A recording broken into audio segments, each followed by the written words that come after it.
जयकारा जोर से। आदिम तिरके सवारी विधाता देवादिदेव आदिनाथ भगवान की। 11वें तीर्थंकर श्रेयांसनाथ भगवान की, हर्षनाथ भगवान की, वेद भगवान की, आचार्य हरिशंकर महाराज की, आचार्य महादेव कीर्ति महाराज की, तपस्वी सम्राट गोपाल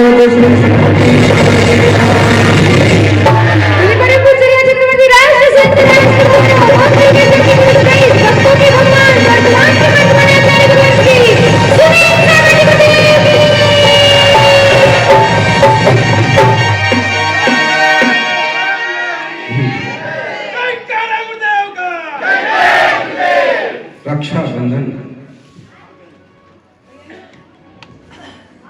आचार्य अकंपन तो रहे अकंपन, विष्णु कुमार मुनिराज ने किया उनका संरक्षण। श्रीनाथ भगवान के निर्वाण का अभिनंदन जो लेते हैं जिन धर्म के संग उनका जीवन होता है चंदन।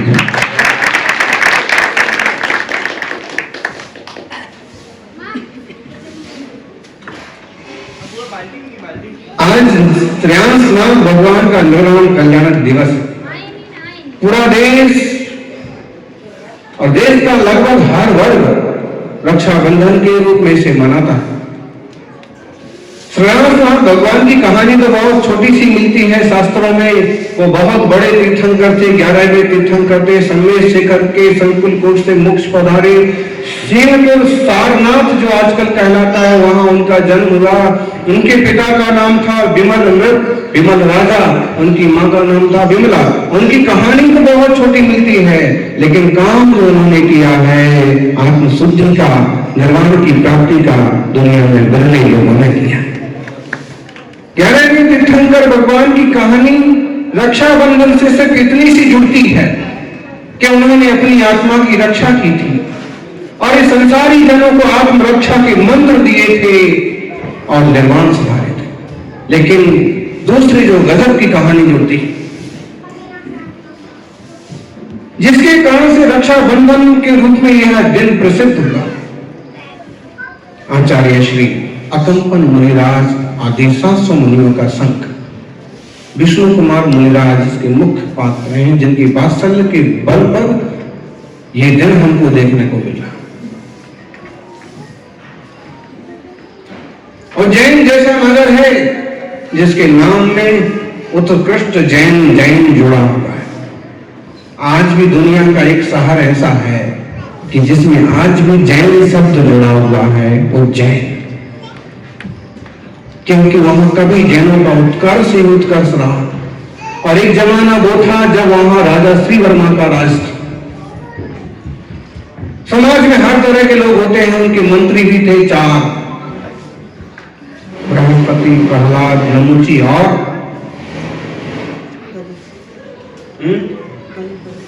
बलि।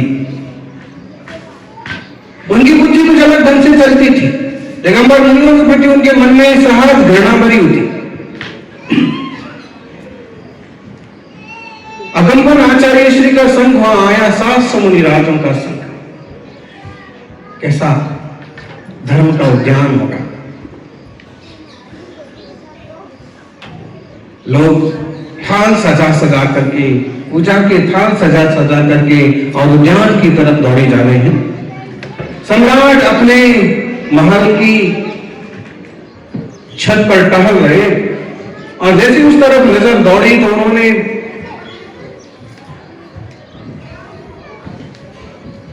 देखा कि मालूम करें कि मामला क्या है।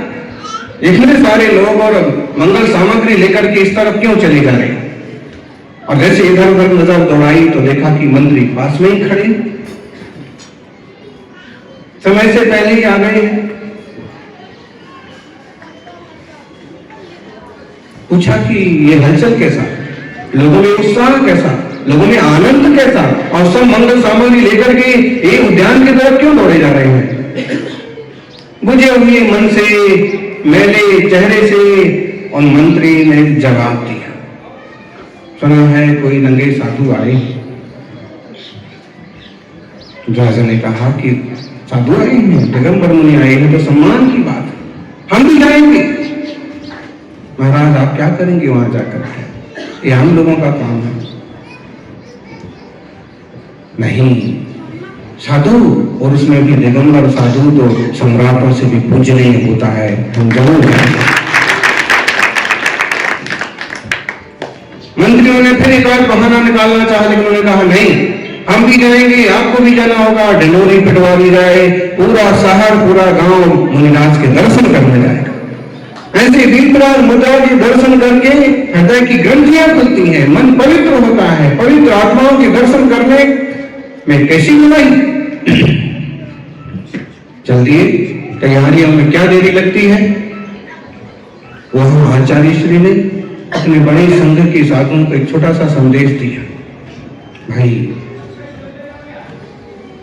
आत्मार्थियों, राजा तो धर्म पिपासु धर्म भीरु है, लेकिन यहाँ के जो मंत्री हैं वो कुछ बदमाश, कुछ गलत प्रवृत्ति के हैं।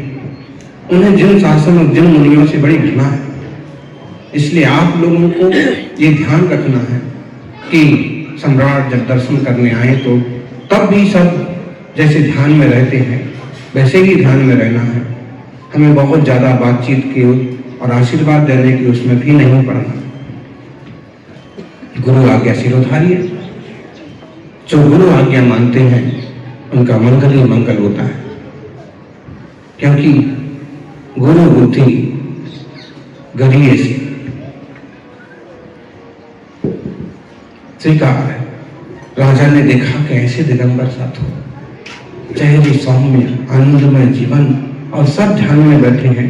एक एक मुनि को भक्ति भाव से वंदन करते करते, नमस्कार करते करते विपुलित हो रहे हैं। लेकिन ये भी थोड़ा सा ध्यान में आता है कि कोई बात नहीं कर रहे हैं, कोई आशीर्वाद नहीं दे रहे हैं। फिर मन में ये भी आता है कि धन नहीं की साधना के, इन्हें यह भी ख्याल में नहीं आ रहा है कि कोई सम्राट आए। इतनी धुंध भी बच रही है तो भी ध्यानस्थ है। और तभी मंत्रियों ने सुलगाया, देखो कैसे अकड़ू साधु है, सम्राट के आने पर भी अकड़ के बैठे हैं। मुझे लगता है ये तो नंबर 1 के मूल हैं। कहीं कुछ बोले और अटक ना जाए, कहीं हमारी बातों से ये चक्कर में ना पड़ जाए, इसलिए चुपचाप बैठे। राजा ने इशारा किया, शांत रहिए। साधु साधु होते हैं, मौन से मुनि की शोभा होती है और सभी मुनियां आत्म ध्यान में लीन हैं। उसमें से फिर एक मंत्री ने कहा, धीरे से कहा लेकिन कहा, कुछ नहीं आता है तो मौन का ढोंग करके बैठ जाते। कुछ आए बात करके दिखाएं तो मालूम पड़े कि कितना ज्ञान। राजा के मन को भी थोड़ी ठेस लगी कि बेकार की दुष्टता पाले हुए हैं ये लोग। मुनि शांत बैठे हैं और ये जबरदस्ती बड़बड़ाए जा रहे हैं। दर्शन करते करते वहां से निकल रहा, तब भी एक बार फिर से कहा, कहां आ गई इन मूढ़ों के बीच में। राजा ने अब की बार आंखें दिखा के फटकार दिया, चुप भी रहो। तुम्हें धर्म और धर्मात्मा भी कुछ समझता है कि चल दिए। मन तो उनका मैला हो गया। योग संयोग की बात, जिन मुनिराज का सानिध्य था, गुरु का सानिध्य था जिनके लिए, उन्हें तो मालूम था, लेकिन वहां से एक मुनि आ रहे थे श्रुत सागर, ये मालूम ही नहीं था कि आचार्य जी ने क्या आदेश दिया है। आज आधे रास्ते में वो मुनि दिख गए और उन्हीं को देख करके बड़े व्यंग्यात्मक शब्दों में मंत्रियों ने कहा, देखो देखो वह भी आ रहा है एक तरुण बैल। राजा की नजर भी उस तरफ गई, श्रद्धा भी मन में आई, लेकिन इनके शब्द सुन करके फिर राजा को भी गुस्सा आया। कहा कि थोड़ा सा उनने फिर नाराजी से देखा, लेकिन ये तो जब किसी के प्रति घृणा भरी होती है ना, तो घृणा ही घृणा वाली बात करते। अच्छे हट्टे कट्टे सुंदर सलोने मुनि को देख करके, और अभी अभी आहार करके आ रहे हैं, पेट भी भरा हुआ है, फिर देखा तक्र पीतोयम। ऐसे लगता है जैसे एक बड़ी गाली कहिए या व्यंग कहिए, जैसे इनने मट्ठा पी रखा है। क्योंकि अगर जो मट्ठा पिए और पीने करके पचाना ना आए तो एक तरह का आलस और प्रमाद मालूम पड़ता है। सब थोड़ी ना तपस्वी सम्राट बन सकते हैं कि केवल छाछ मट्टे पर भी और तपस्या करते रहे, रातों रात जागते रहे, ध्यान करते रहे।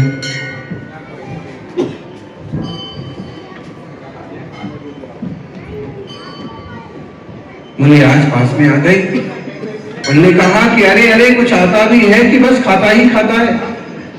मुनिराज को भी थोड़ा सा लगा कि बात क्या है, खड़े हो गए एक मिनट को, उनने भी सुन रखा था कि अभी क्या बोल रहे थे। उन्होंने कहा तक्र पीतो किम श्वेतो वा, तक्र का मतलब मट्ठा। तो तुमने कहा अभी कि तक्र पीला होता है, तक्र पीतो अयम, यह छाछ पीली है, तो छाछ पीली होती है कि सफेद होती है? मंत्रियों का चेहरा फट पड़ गया कि मतलब इतना गजब का ज्ञान कि एक लाइन में कि दो अर्थ करके और ये हमारे माथे ही पटक दिया है। फिर बातों बातों में बातें बढ़ गई और ढेर सारे प्रश्न उन्होंने किए और मुनि ने सारे प्रश्नों के समाधान बड़े अच्छे से किए। राजा को बहुत खुशी हुई कि धन्य है कि एक सबसे छोटी उम्र के मुनि भी मिले हैं रास्ते में, तो उनका भी कितना ज्ञान है कि काली कलूटे चारों मंत्रियों का मुंह बंद हो गए। जितने प्रश्न थे अंत में मुनिराज ने कहा कोई और प्रश्न बाकी है? उन्होंने कहा कि मंत्रियों ने कहा कि अब तुम प्रश्न पूछो। मुनिराज ने कहा कि मुझे तो कोई प्रश्न है ही नहीं, मुझे तो मोक्ष मार्ग मिला है, गुरु कृपा मिली है, जिन शासन शरण है, तुम्हें और कोई है कि क्या? और उनका चेहरा फट पड़ गया। राजा ने कहा कि देखा मुनि का ज्ञान, बहुत बघार रहे थे, बहुत गालियां दे रहे थे, और कुछ पूछना है? और कुछ है तुम्हारे मन में गंदगी निकाल दो। फटकार पड़ी, वंदना करके राजा वहां से निकल गए, लेकिन लोगों ने फिर वही खोटा उपक्रम चालू किया। मुनियों का उपसर्ग, 700 मुनिराजों के उपसर्ग की कथा।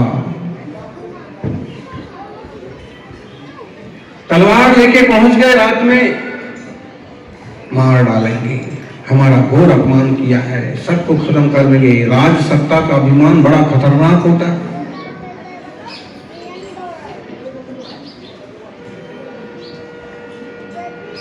उधर आचार्य श्री के दर्शन करने पहुंचे और सारी बात बताई श्रुत सागर मुनि ने। तो आचार्य श्री बोले कि हो आपने बहुत गलत किया, आपने पूरे संघ के ऊपर उपसर्ग करने का निमंत्रण दे दिया। श्रुत सागर को इतना तो मालूम होना चाहिए कहाँ किससे बात करना है कि नहीं करना है, कि मौन रहना है। हमें आज्ञा नहीं मालूम थी, नहीं मालूम था, लेकिन ये तो मालूम है कि राह चलते लोगों से बात नहीं करना। गुरु ने उपदेश भी दिया, वात्सल्य भी प्रदर्शित किया और कहा कि बहुत नुकसान होगा संकट। तो आप गुरुदेव बताइए क्या किया जाए। ये एक रास्ता है कि अगर तुम वहीं जाकर के खड़े हो जाओ तो शायद संघ की रक्षा हो, तुम्हारे प्राण संकट में पड़ सकते। उन्होंने कहा कि संघ की रक्षा हो और मेरे प्राण संकट में पड़ जाए कोई बड़ी बात नहीं। संघ पहले है, धर्म पहले है, गुरु पहले है, मेरे प्राण जाए तो वो वहां जाके ध्यान में खड़े हो गए।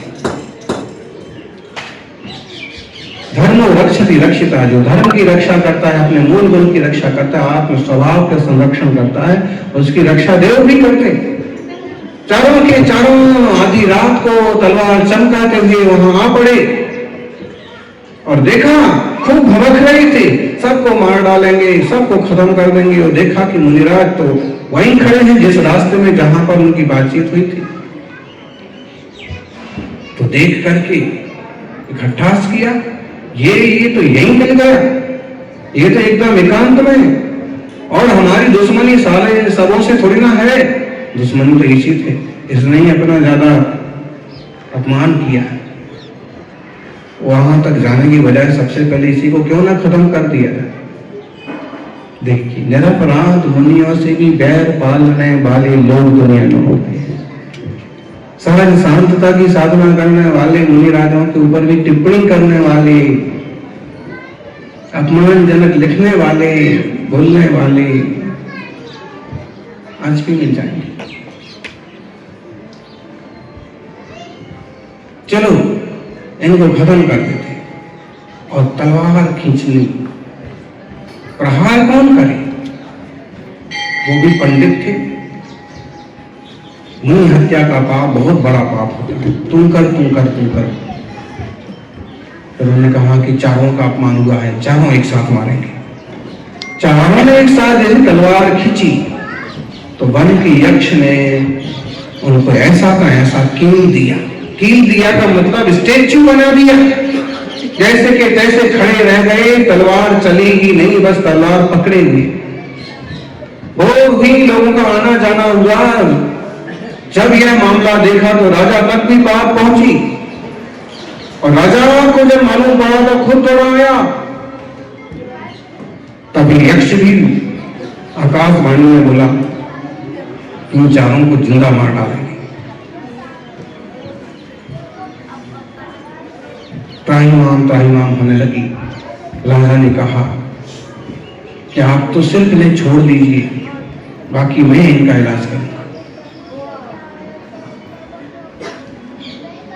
धर्म का स्वांग भरने वाले ये धर्म के दुश्मन है।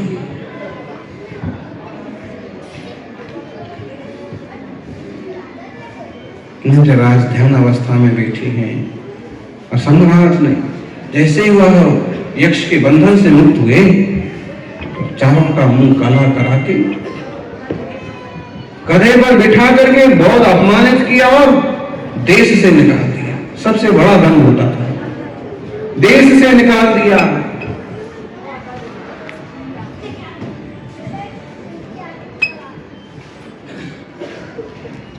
देश निकाला, सबसे बड़ी सजा। पूरे शहर में अपमान हुआ, निकाल दिया गया।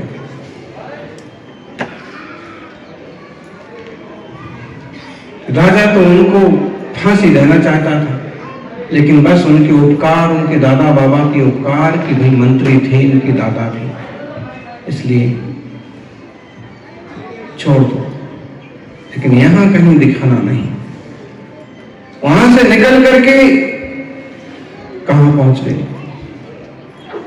चलते चलते चलते जब वहां रोजी रोटी ना मिली तो चलते चलते हस्तिनापुर पहुंच गए। हस्तिनापुर,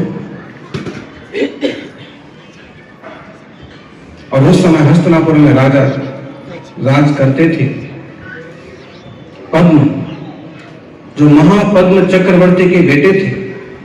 महापद्म चक्रवर्ती थे। पद्म और विष्णु उनके दो पुत्र थे। चक्रवर्ती ने राज सुख भोगा और अंततः यह निर्णय किया कि इसी राज्य में मरने की बजाय जैसे शांति कुंथु आदि तीर्थंकर भगवंतों ने मोक्ष मार्ग लिया है, वैसे आत्मशुद्धि के लिए मुझे भी पुरुषार्थ करना चाहिए। और वो चक्रवर्तित्व तो छोड़ करके मुनि बनने के लिए तैयार हो गए। तो छोटे विष्णु ने भी कहा कि पिताजी आप तो जानते ही हैं मैं बचपन का बैरागी हूं, मुझे भी आत्म कल्याण करना है, मैं भी आपके साथ चलूंगा। उन्होंने समझाया भी कि पद्म राजा बनेगा, तुम युवराज बनोगे। नहीं नहीं, मैं आपके साथ तप करने चला। पद्म को उन्होंने राजा बना दिया। कहां चक्रवर्ती का ऐसा गजब का प्रभाव था कि सारी सत्ताएं उनके इशारों पर चलती थी, और उनके जाते ही कुछ ही सालों में कहां पासा बनता कि कई सारे राजा अपना सिर उठाने लगे और पद्म के हाथ से कुछ छोटे छोटे राज सरकने लगे। तो उसको यही टेंशन था कि सिंहपुर का अमुक राजा जो है वह अपने शेर के रथ पर आता है, हमारी सीमा में आतंक मचा के चला जाता। उस समय भी था आतंक, आज ही नहीं है। आसपास के दूसरे राज्यों में जाकर के कुछ ना कुछ झड़पना, उठाना, बेईमानी करना, बदमाशी करना, लूटना, तो उससे वो परेशान चल रहे थे। इन चारों को इन कुछ चीजों की मालूमात हुई, राजा के दरबार में पहुंचे और कहा कि हमें आपकी शरण में रखिए, हमें आपका मंत्री बनाइए। उन्होंने कहा कि क्यों, क्या है विशेषता? तो थे पंडित, ज्ञानी थे, हर चीज में माहिर है, राजनीति में, साम दाम दंड भेद में। उन्होंने कहा कि ठीक है, सबसे पहले आप एक काम करके दिखाइए, सिंहोदर राजा को आप बस में करके दिखाइए, बहुत परेशान करता है प्रजा। उन्होंने अपनी चालाकियों से राजा से कुछ छेना वगैरह लेकर के और ऐसा प्रपंच रचा कि उसके पास सिंह का रथ था और सामने से वार करता था। इनने कुछ ऐसी नीतियां रची कि आजू बाजू से दो तरफ से वार करके और सिंहों को मार दिया और राजा को पकड़ लिया, पद्म के दरबार में हाजिर कर दिया। पद्म राजा बहुत खुश हुए, एक दिन में घंटों घंटों में और एक काम करके आ गए, बहुत चतुर मालूम पड़ते हैं। ठीक है, आप हमारे मंत्री, इसके साथ आप कोई भी एक वरदान मांगिए। किसी भी खुशी में जल्दी से वरदान देने की जो ये चेष्टा है ना, ये कोई बुद्धिमान नहीं है। बहुत लोग इसमें बेवकूफ बने, परेशान हुए, चाहे दशरथ हो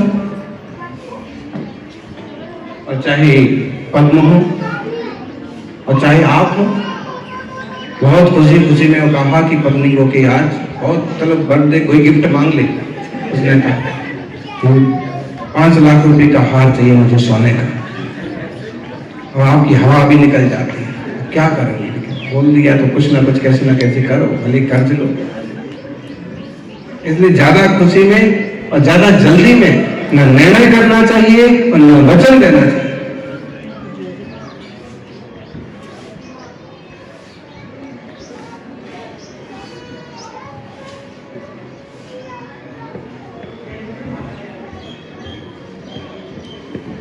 उन्होंने भी कह दिया जब जरूरत होगी तब मांग लेंगे, अभी तो आपकी कृपा से बढ़िया है, रहने को मिल गया है, महल खाने को मिल रहा है, भोजन सम्मान मिल ही गया है, पद मिल ही गया है, जरूरत होगी तो मांग लेंगे। देखो तो किसी किसी दुष्टता चित्त में रहती है, कल्पना वो भर रखी है कि कभी मौका पड़ेगा तो मैं देखूंगा। और योग संयोग की मुनि तो मुनि होते हैं, एक जगह कहीं रहते नहीं है, पद बिहारी अनेक बिहारी होते हैं। और अकंपन आचार्य पूरे संघ के साथ चलते चलते उज्जैन से हस्तिनापुर भी तो 4 साल में पहुंच गए। और जैसे उन्हें मालूम पड़ा उनका तो खून खोल गया, बदला लेना है। यहां देखते हैं इनकी रक्षा कौन करता है। राजा को मालूम पड़े उसके पहले मंत्रियों को मालूम पड़ता है गुप्त समाचार, और उनने जब तक राजा को ये सब समाचार मालूम पड़े उसके पहले ही हमारा जो वर आपके पास रखा है वो दीजिए, वो वचन आप पालन कीजिए। बोलो क्या चाहिए? 7 दिन के लिए राज्य। ठीक है, हाँ बोलने के बाद आप 7 दिन रानियों के महल में रहेंगी और 7 दिन हम राज करेंगे। बोल दिया तो बोल दिया, करना पड़ेगा। और उधर हाथों हाथ उन्होंने सब तरफ से और मुनियों को घेर दिया, बाढ़ बना दी, गंदगी फेंकी, गंदे गंदे यज्ञ किए, बलि दी, खूब उपद्रव किए। दूसरी तरफ राज हाथ में आया है, कोई बाप का धन तो है नहीं, बांटना चालू किया, जिसको जो चाहिए आके लेके जाओ, बलि राजा है।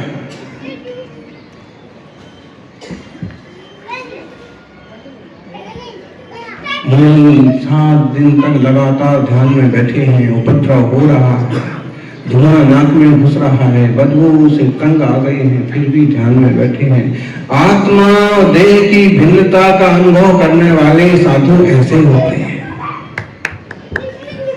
कोई एक्शन नहीं, कोई रिएक्शन नहीं, शांत, बस घुटे जा रहे हैं। ये जरूर है कि वेदना हो रही है।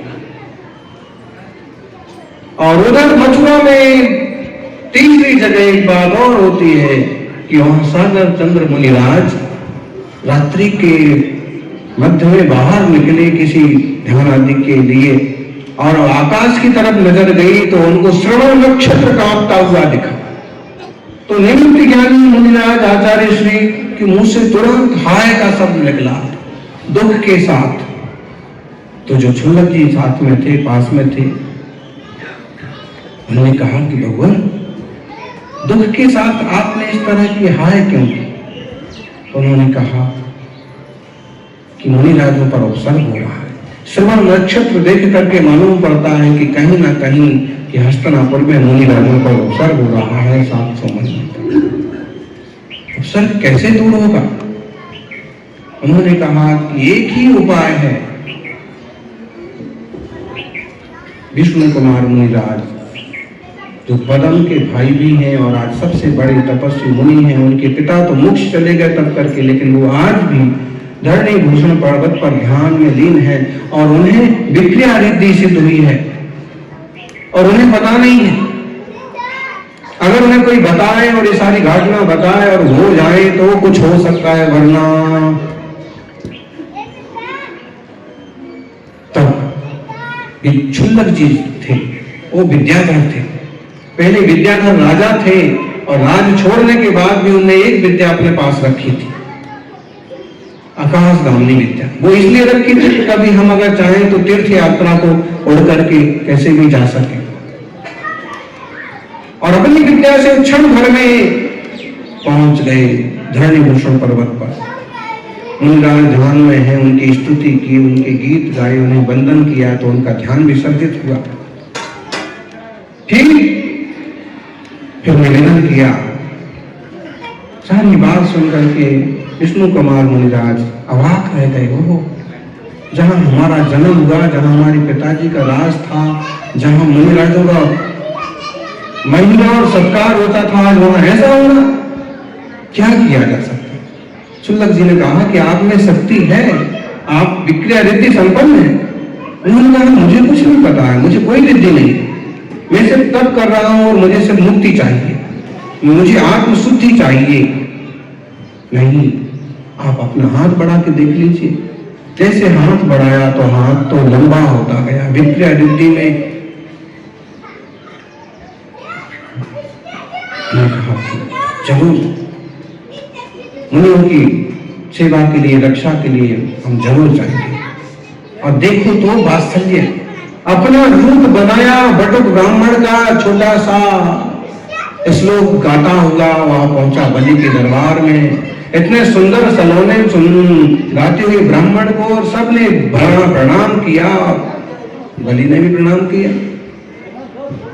बहुत आए, लेकिन जिस ढंग से तुम गाते हो, जैसा तुम्हारा स्वर है, जैसा तुम्हारा रूप है, ऐसा किसी का नहीं। हम बहुत खुश हैं, जो चाहो सो मान लो। उन्होंने कहा कि मुझे कुछ नहीं चाहिए, बलि का राज है, जो मांगना है सो मांगे। उन्होंने कहा कि देना है तो सिर्फ 3 पग भूमि, 3 गज जमीन। बलि हंसा जोर से, जैसा तेरा कद छोटा ऐसी तेरी बुद्धि छोटी। 3 ढक में क्या होता है, आदमी ठीक से बैठ भी नहीं पाता है, सो भी नहीं पाता। पूरी जमीन मेरी है, अभी जो पट्टा लिख दूंगा वो तेरा। तुम्हें लेना हो तो सिर्फ इतने का वचन दो, संकल्प करो। और उसने कहा बिल्कुल संकल्प छोड़ता हूं। संकल्प छोड़ा, जल लेकर के सौगंध ली। वही पद्धति है वैदिकों में। वैसे ही उनका संकल्प लेना हुआ कि उनने अपना विकराल रूप, खूब बड़ा रूप बनाया। एक रखा पांव सुमेरु पर्वत पर, एक रखा विंध्याचल पर्वत पर, मानसोत्तर पर्वत पर। 2 डगी रखे हैं अभी, और पूरा नभ गया 2.5 दीप जहां तक इंसान रहते। तीसरा पांव कहां रखूं बोल। सबकी घिकी बन गई। देव दानव ऋषि सारे के सारे प्रकट हो गए, हाथ जोड़ने लगे, क्षमा करो क्षमा करो। अभी तक जो देवता सो रहे थे उनकी भी नींद खुल गई कि क्या हो रहा है, क्षमा करो क्षमा करो। अगर तीसरा पांव कहीं रख दिया तो बलि मरेगा, सारे के सारे मरेंगे, कुछ लेंगे। तीसरा पांव आसमान में घूम रहा है, बोलो कहां रखूं। कहते हैं वो जमीन पर बिछ गया। उसने कहा कि अब कुछ नहीं बचा है, मेरे ऊपर रख दो, मुझे माफ कर दो, मुझे से बहुत बड़ा अपराध हुआ। उन्होंने अपनी भिक्षा समेटी और सामान्य रूप में आकर के माफ किया। उसका भी दिमाग बदल गया, मंत्रियों का भी दिल दिमाग बदल गया कि वो ऐसा भी होता है, ऐसा प्रभावशील है यह जिन धर्म, ऐसे हैं इनके साधक, ऐसे होते हैं मुनि, उनका वहां तक देखो और इनका वात्सल्य देखो।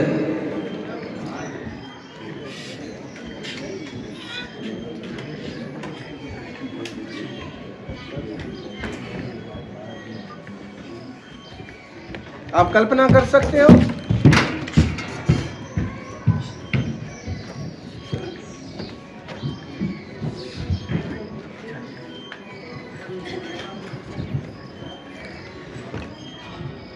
जब उन्होंने इस टाइप का रूप धारण किया है तो निश्चित रूप से अपना पद छोड़ा, कितने वर्षों की साधना छोड़ी है। आज आप देखो कितने लोगों का इतना वात्सल्य और प्रेम है कि अपने को खतरे में डाल के भी उस धर्मात्मा की रक्षा करें।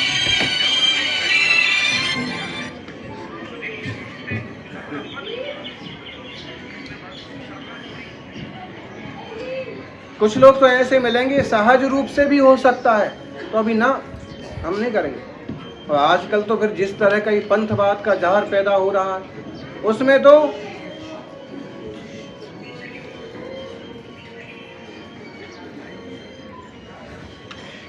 देख लीजिए, मंदिर धर्मशाला को लेकर के भी नहीं, आपको नहीं देंगे, वो नहीं रुक सकते। बताइए कितनी संकुचित विचारधारा और कितने हीन स्तर से सोचना।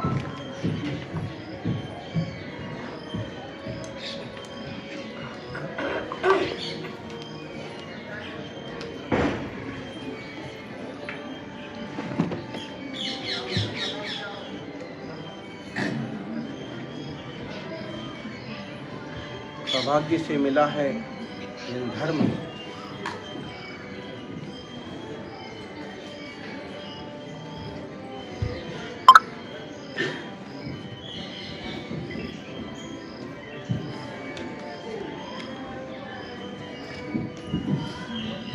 यह मार्ग इसे हम ठीक से समझें, ठीक से चलें।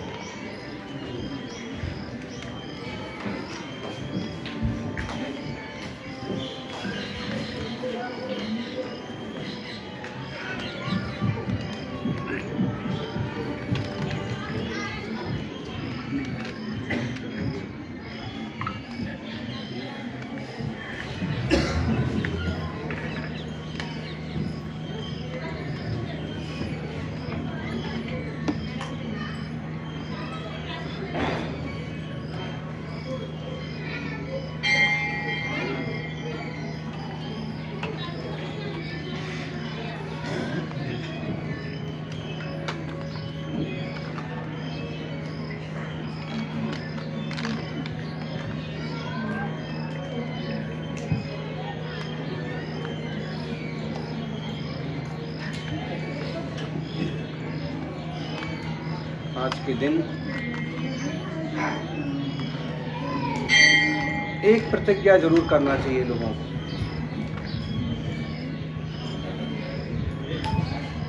साधर्मी वास्तव देवशास्त्र गुरु में भेद नहीं करना।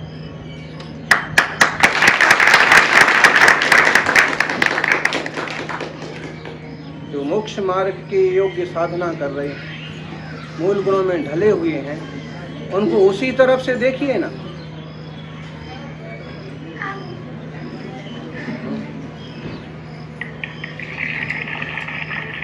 आप अपने ढंग से निर्णय करना चाहेंगे, आपके विचारों से चले, ऐसा तो नहीं हो सकता। मोक्ष मार्ग या जिनवाणी में जो कहा है उस हिसाब से साधु चलेंगे।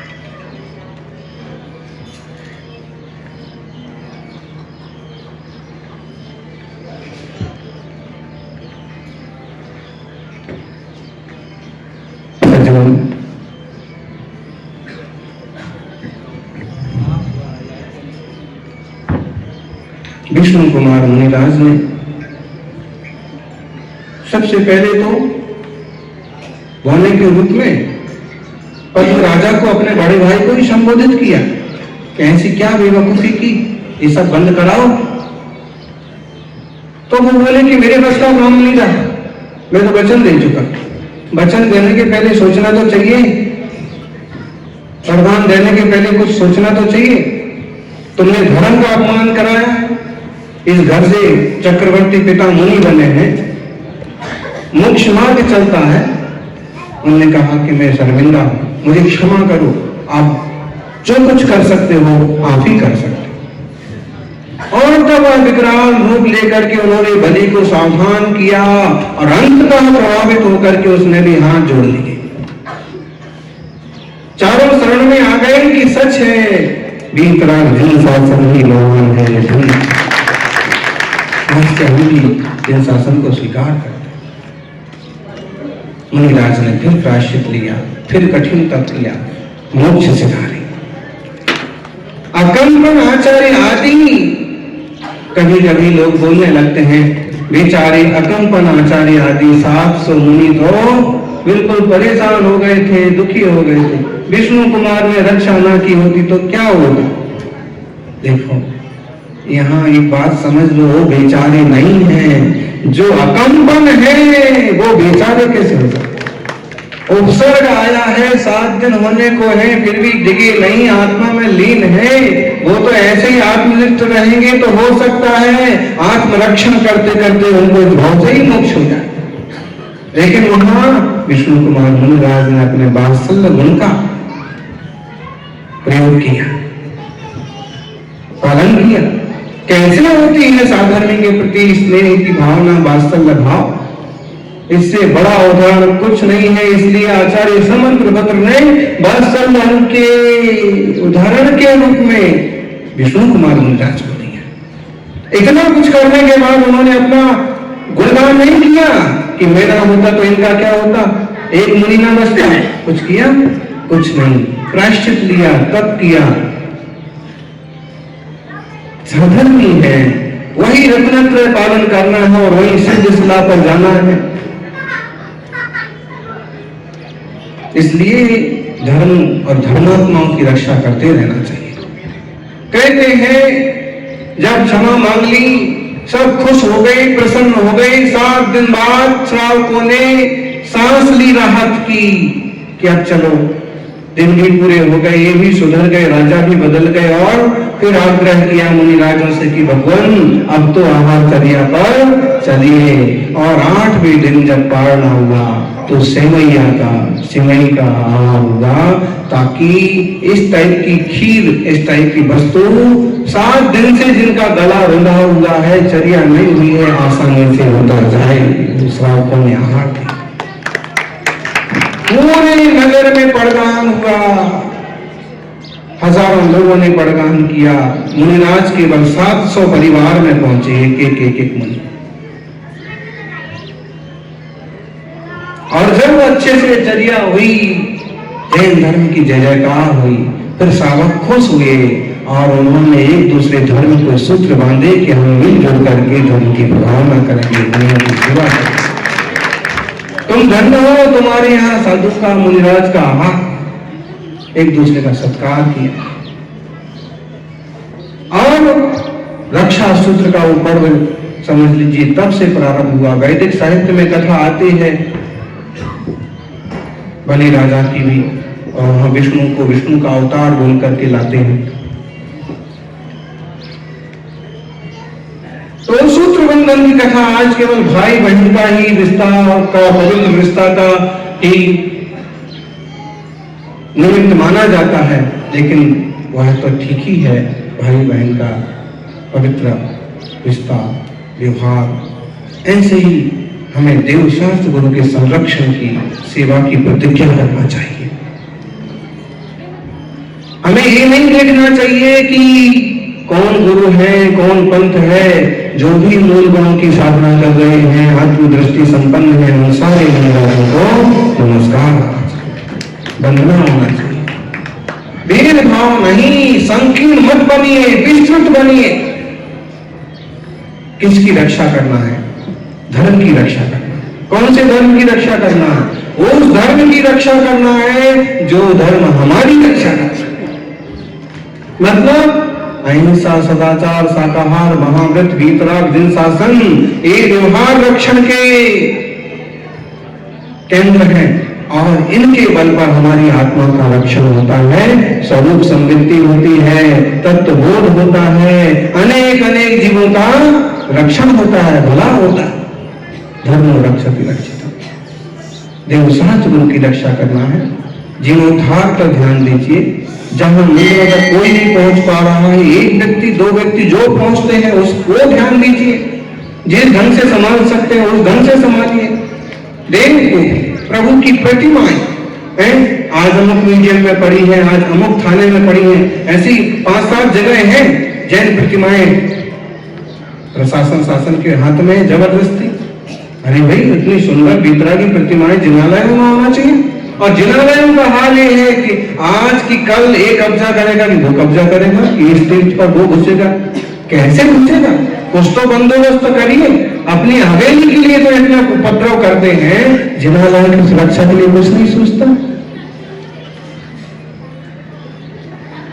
करना चाहिए। मुनिराजों की सेवा सुरक्षा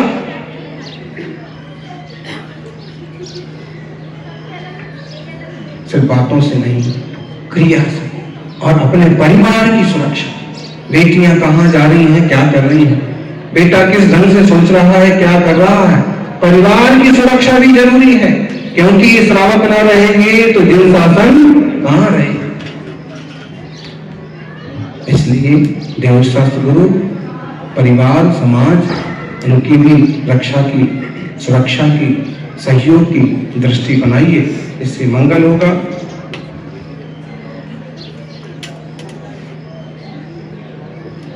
यह रक्षाबंधन का पर्व हम अपने आत्मरक्षण के रूप में भी मनाएं। विषय कसायों से, दुर्भावों से अपने स्वरूप की भी रक्षा करें, और एक संकल्प करें कि सच्चे देवशास्त्र गुरुओं में भेदभाव नहीं करेंगे, पूजा करेंगे, सेवा करेंगे।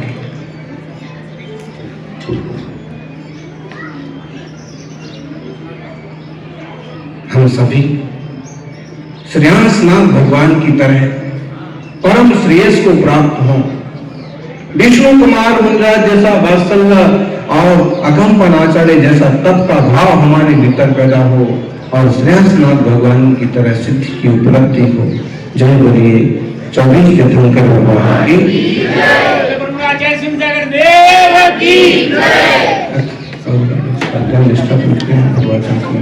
सकल कर्म